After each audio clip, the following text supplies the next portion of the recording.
Our next topic is sexually transmitted disease. Sexually transmitted disease, it means STD. इनको हम venereal disease भी कहते हैं और रिप्रोडक्टिव ट्रैक्ट इन्फेक्शन भी कहते हैं, RTI. ओके, RTI वो मत समझ लेना, राइट टू इंफॉर्मेशन, और STD पहले फ़ोन भी होते थे, तो don't get confuse. STD means sexually transmitted disease, और इनको वेनरल डिजीज़ भी कहते हैं और रिप्रोडक्टिव ट्रैक्ट इन्फेक्शन. तो STD are those disease which transmit through the mating between the male and female partner. It means during sexual intercourse they get transmitted from one partner to another partner. तो कई सारे आजकल STD हैं, syphilis है, okay, gonorrhoea है. You see the list in the book. तो देखिए ये आपके डिजीज़ हैं: gonorrhoea, syphilis, genital herpes, chlamydiasis, genital warts, trichomoniasis, hepatitis B and सबसे इम्पोर्टेंट HIV. ओके, तो बहुत बड़ी प्रॉब्लम है. और इनमें जो है आप देखिए, जैसे HIV है, पिछले 40 सालों में HIV से, जिसे हम एड्स भी कहते हैं, HIV की फुल फॉर्म क्या है? Human immunodeficiency virus. तो जो HIV है, HIV is a virus, human immunodeficiency virus. ये वायरस कौन सी बीमारी करता है? AIDS, acquired immunodeficiency syndrome. Meaning ये इंसान की जो इम्यूनिटी है उसको ही ख़त्म कर देता है. जो सेल्स, जैसे शॉर्ट में समझिए WBC, जो हमारे अंदर इम्यूनिटी देते हैं, they give us power to fight against the infection, तो ये उनको ही ख़त्म कर देता है HIV वायरस. तो हमारे अंदर बीमारियों से लड़ने की क्षमता नहीं रह जाती है, और फिर हमें बहुत सारे इन्फेक्शन जो हमें नॉर्मली नहीं होते, लेकिन अब सारे इन्फेक्शन हो जाते हैं और व्यक्ति की डेथ हो जाती है. तो ये आपको ध्यान रखना है. अच्छा, एक बात और आपको ध्यान रखनी है कि जैसे HIV है, हाँ, तो आपको ध्यान रखना है कि जैसे HIV, infection AIDS, hepatitis B and genital herpes, इनको छोड़कर बाकी सारे डिजीज़ क्या हैं? They are curable. केवल ये 3 डिजीज़ क्योरेबल नहीं है, इनका इलाज नहीं है: एड्स का, हेपेटाइटिस बी का और जेनाइटल हर्पीज का. बाकी सबका ट्रीटमेंट अवेलेबल है, दे आर क्योरेबल. और देखिए कि जो HIV है, एड्स है और दूसरा हेपेटाइटिस बी, इनका ट्रांसमिशन ज़रूरी नहीं है सेक्सुअल, दे आर STD, लेकिन उनका जो ट्रांसमिशन है वो और भी तरीक़ों से हो सकता है. जैसे अगर मान लीजिए आपने किसी का ब्लड ले लिया, ब्लड ट्रांसफ्यूज़न हो गया, इन्फेक्टेड पर्सन का ब्लड आपने ले लिया, तो आपके अंदर भी एड्स हो गई. तो थ्रू ब्लड ट्रांसफ्यूज़न भी ये हो सकता है, अगर आपने किसी इन्फेक्टेड पर्सन का ब्लड किसी को दे दिया या ले लिया. ठीक है. दूसरा, इन्फेक्टेड मदर से चाइल्ड को हो सकता है. ओके, कि अगर मान लीजिए मदर इज HIV इन्फेक्टेड, तो डेफिनेटली उसका चाइल्ड भी हो जाएगा, बिकॉज यू नो मदर और चाइल्ड का जो ब्लड होता है वो इंटरकनेक्टेड होता है. ओके, फीटस को तो सारा न्यूट्रिशन और ऑक्सीजन ही किससे मिलता है? मदर से मिलता है. इसके अलावा देखिए, जो सिरिंज होती हैं या मेडिकल इंस्ट्रूमेंट होते हैं, उनको भी कभी शेयर नहीं करना चाहिए. आजकल आप देख रहे हैं डिस्पोजेबल सिरिंज आती हैं, डिस्पोबैन वगैरह का आपने सुना होगा. तो कभी भी कोई सिरिंज ऐसे मत यूज़ करिए. हमेशा अगर कोई इंजेक्शन लगवाना है तो नई सिरिंज लेनी चाहिए. ओके, डिस्पोजेबल सिरिंज होनी चाहिए. ऐसा केस आया था एक बार कि किसी गांव में एक डॉक्टर, पहले एक डॉक्टर यही होते थे क्योंकि भाई एक ही इंजेक्शन होता था, वो अपनी बॉटल में रखते थे, तो उसी से ही जो है सबको सुई लगाते रहते थे. उसने पूरे गांव को एड्स कर दिया. पता ही नहीं था, झोला छाप डॉक्टर होगा, क्वैक्स होगा. तो हमेशा ध्यान रखिए, आप कभी भी इंजेक्शन लगवाएं तो डिस्पोजल होना चाहिए, नया इंजेक्शन होना चाहिए. ओके, तो ये बातें हैं. अब देखिए, जो कई बार क्या होता है कि ये जो जैसे हम HIV की ज़्यादा बात करेंगे, एड्स, तो कई बार क्या होता है कि जो STD है, इनके सिम्टम ही नहीं आते, और सिम्टम नहीं आते तो ज़्यादा प्रॉब्लम होती है. जैसे कई बार HIV जो वायरस है वो 8-10 साल वो इनएक्टिव पड़ा रहता है, उसके सिम्टम नहीं आते और आदमी को लगता है मैं तो हेल्दी हूँ, और लेकिन वो अंदर ही अंदर क्या कर रहा है, उसको वीक बनाता जा रहा है।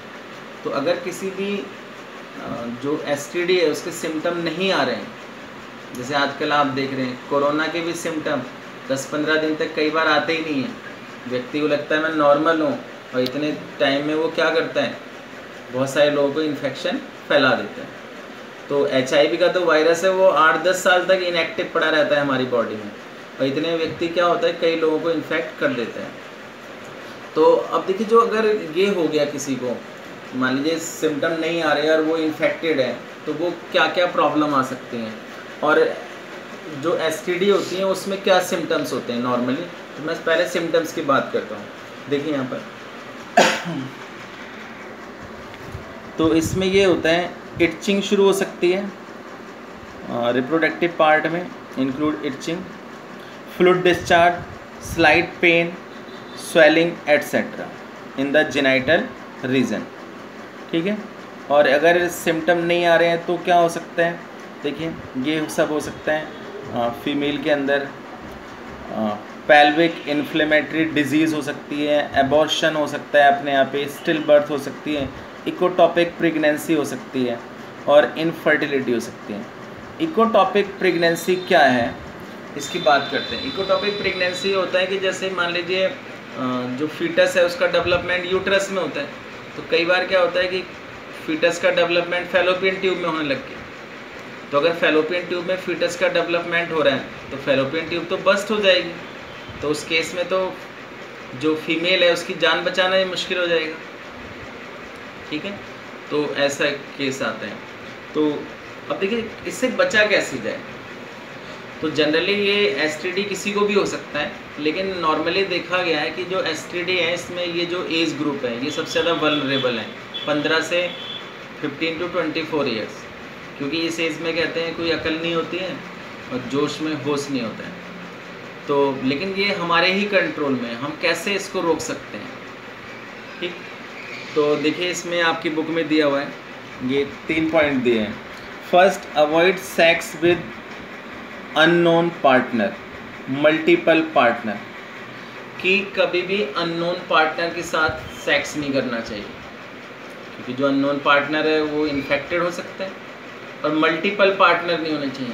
अगर एक से ज़्यादा पार्टनर होंगे तो नेचुरली क्या होगा कि प्रॉब्लम होगी। तो देखिए नेचर भी ये चाहती है कि लोगों को एक दूसरे के प्रति फेथफुल होना चाहिए, ठीक है। ऐसे नहीं जैसे आजकल चल रहा है सोसाइटी में, कई फ्रेंड होते हैं, ओके, समझ रहे हो मेरी बात को आप। तो ये नहीं होना चाहिए। तो हमेशा मतलब अननोन पार्टनर के साथ सेक्स ना करें, मल्टीपल पार्टनर तो कभी नहीं होने चाहिए, नेवर। और दूसरा, ऑलवेज यूज़ कंडोम, ठीक है। और अगर आप कर भी रहे हैं तो कंडोम का यूज़ करिए। कंडोम का कितना अच्छा यूज़ है, एक तो ये आपको कंट्रास मतलब प्रेगनेंसी को रोकता है, दूसरा ये आपको STD से बचाता है, ये आपकी जान बचा सकता है, ठीक है। ये आपको STD इन्फेक्शन से बचा सकता है, एड्स जैसी बीमारी से बचा सकता है, दैट इज़ इनक्योरेबल। कई बार क्या होता है, जैसे जोश में कुछ लोग कर लेते हैं इंटरकोर्स अननोन पार्टनर के साथ और वो इन्फेक्टेड था, बस क्या हुआ, आपने सुसाइड कर लिया, आपकी तो मौत हो जाएगी, फिर आप कितनी भी सफाई देते रहिए, ठीक है। तो ये आप ध्यान रखेंगे। और देखिए सबसे इम्पोर्टेंट बात, अगर आपको कोई इन्फेक्शन हो भी गया है, आपको कुछ डाउट है, तो आप एक क्वालिफाइड डॉक्टर के पास जाएं और उससे अपनी प्रॉब्लम को शेयर करें। और आजकल तो देखिए जब कभी भी कोई सर्जरी वगैरह होती है, ऑपरेशन होता है, तो डॉक्टर ये सारे टेस्ट कराते हैं कि आपको डायबिटीज़ तो नहीं है, आपको ब्लड प्रेशर तो नहीं है, आपको एड्स तो नहीं है। तो वी शुड नेवर फील शाई, हमें शर्माना नहीं चाहिए, हमें जो है उसको हाइड नहीं करना चाहिए। मान लीजिए एक हस्बैंड को है HIV इन्फेक्शन, बता नहीं रहा, तो क्या किया उसने, वाइफ को भी कर दिया, तो वाइफ भी इन्फेक्टेड हो गई, दोनों मर जाएंगे, बच्चों का क्या होगा। सोचिए, छिपाना चाहिए बीमारी को, बताना चाहिए, ठीक है। और ऐसा काम करें ही नहीं, फेथफुल रहें अपने पार्टनर के लिए, ठीक है। तो नेचर भी चाहती है कि पूरी दुनिया के अंदर एक मॉरल वैल्यूज़ होनी चाहिए, there must be some ethics, some morality in the society. So this is our last topic, infertility. Last but not the least, this is the most important topic. तो देखो इनफर्टिलिटी क्या होता है कि lots of couple in India और in all over the world they are doing their best, they are doing unprotective cohabitation, unprotective intercourse, but they are unable to produce children.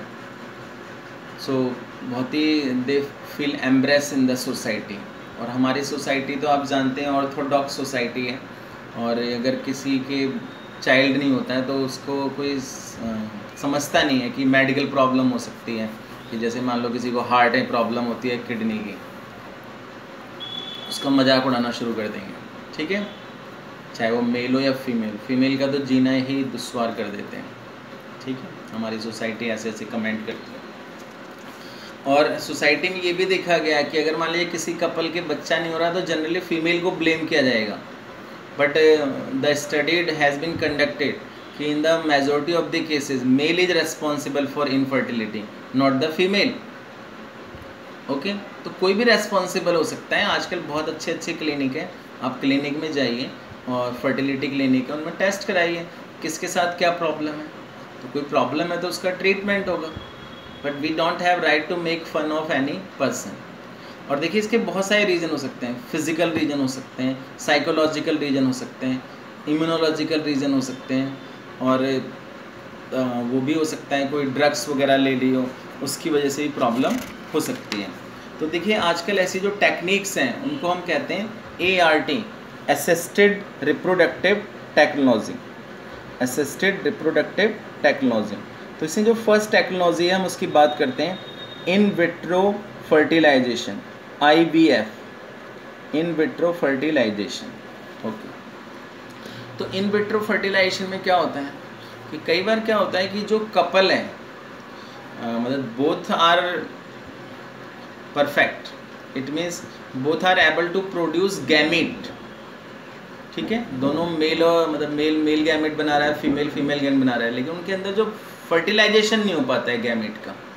तो क्या करते हैं इस केस में, फर्टिलाइजेशन हम body के बाहर कराते हैं. इसको टेस्ट ट्यूब बेबी प्रोग्राम भी कहते हैं, कि मेल से मतलब हस्बैंड से या किसी डोनर से भी ले सकते हैं. हस्बैंड से मेल गैमेट ले लिया स्पर्म और फीमेल से एग, और उनको आउटसाइड द बॉडी, ठीक है, सिमुलेटेड कंडीशन, सेम कंडीशन में उसको हमने फर्टिलाइज करा लिया. दोनों को फ्यूज़न हो गया, जाइगोट बन गया. तो जब जाइगोट फर्टिलाइजेशन हो गया, जाइगोट बन गया, तो जाइगोट इज यूनिसेलुलर स्ट्रक्चर. अब उसमें क्या होगा, सेल डिवीज़न होगा, क्लीवेज होगा. तो जब उसमें 8 सेल बन जाएंगे, 8 ब्लास्टोमियर्स बन जाएंगे, तो आप उसको इम्प्लांट कर दीजिए. ठीक है, कहाँ इम्प्लांट कर देंगे, फैलोपियन ट्यूब में. तो इस प्रोसेस को हम कहते हैं, इस एम्ब्रियो ट्रांसफ़र को इसको हम कहेंगे जिफ्ट, ZIFT, जाइगोट इंट्राफैलोपियन ट्रांसफ़र. अगर 8 सेल हैं तो, अगर 8 से ज़्यादा हैं तो आप उसको यूट्रस में ट्रांसफ़र करिए, उसको कहेंगे इंट्रा यूट्रिन ट्रांसफ़र. ओके, तो ये होता है.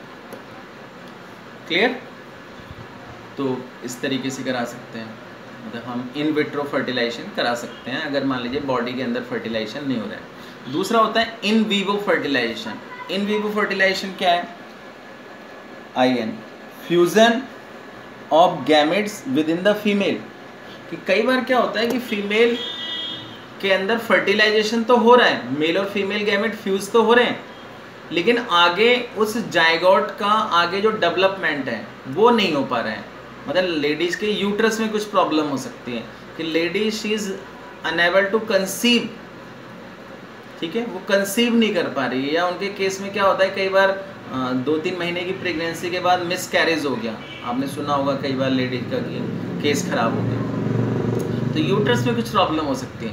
लेकिन अदरवाइज उनके अंदर जो है fertilization inside the body in the ampullar region of fallopian tube is happening.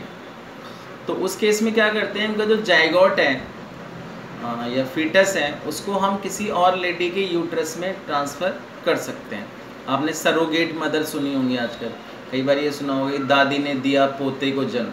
तो ऐसा इसी केस में होता है कि मान लीजिए बहू का यूट्रस में प्रॉब्लम है, तो बहू कि जो वो है फीटस है उसको मतलब सांस ने अपने यूट्रस में इम्प्लांट करा लिया, या आपने सुना होगा नानी ने दिया देवते को जन्म।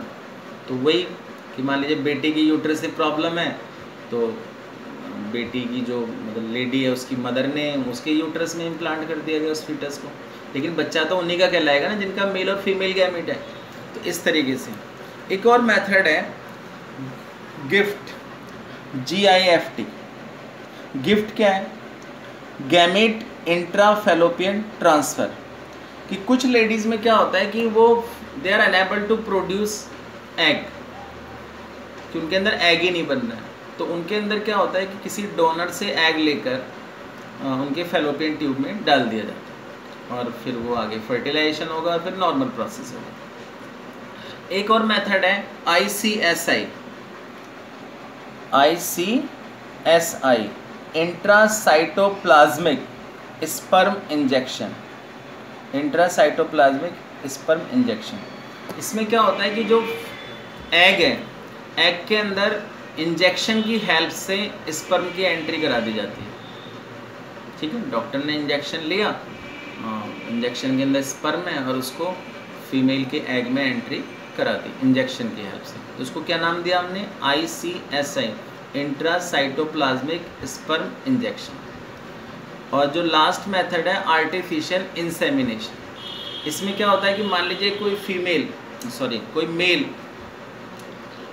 वो किसी वजह से मान लीजिए अपना सीमेन फीमेल के अंदर नहीं पहुंचा पा रहे हैं, तो उसको आर्टिफिशियल तरीके से इंजेक्शन की हेल्प से या और किसी तरीके से उसका जो सीमेन है या किसी डोनर का भी ले सकते हैं।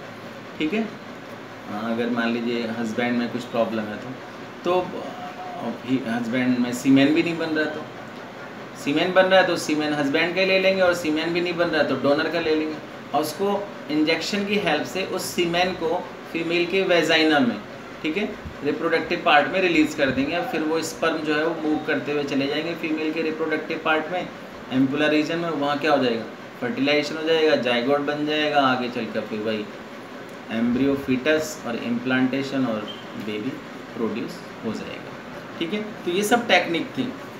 लेकिन आप देखिए सबसे इम्पोर्टेंट बात यह है कि कोई भी मेथड है, ठीक है, ये सबसे बड़ी बात है, these methods are very expensive. तो कॉमन पर्सन तो इनको अफोर्ड ही नहीं कर सकता, only rich people can afford. और दूसरा, हमारे सोसाइटी में, हमारा जो कंट्री है, वहाँ पे इतने एक्सपर्ट डॉक्टर भी नहीं मिलेंगे, झोला छाप ज़्यादा मिलेंगे आपको, तो अपनी लाइफ से प्ले कर रहे हैं।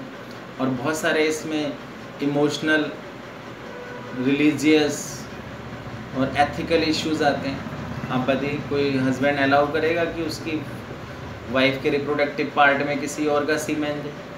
नेवर। ओके, तो ये जो है बहुत सारे इश्यूज़ हैं। तो और सबसे बेस्ट बात तो ये है कि in our society there are lots of destitute and orphan children. इतने सारे अनाथ बच्चे हैं, निराश्रित बच्चे हैं, तो हम उनको अडॉप्ट कर सकते हैं और उनको एक अच्छी लाइफ दे सकते हैं, और इसमें कोई पैसा भी नहीं खर्च होगा। And you are doing, it means you are doing the best job for your nation, for that child and for the humanity, कि आपने एक बच्चे की ज़िंदगी बचाई। ठीक है, और इससे अच्छा काम इस दुनिया में हो ही नहीं सकता। तो हम सब ये मेथड अवेलेबल हैं ART के, लेकिन अगर हम किसी अनाथ को गोद लें और उसको एक अच्छी ज़िंदगी दे पाएँ, तो I think that is the best for this humanity.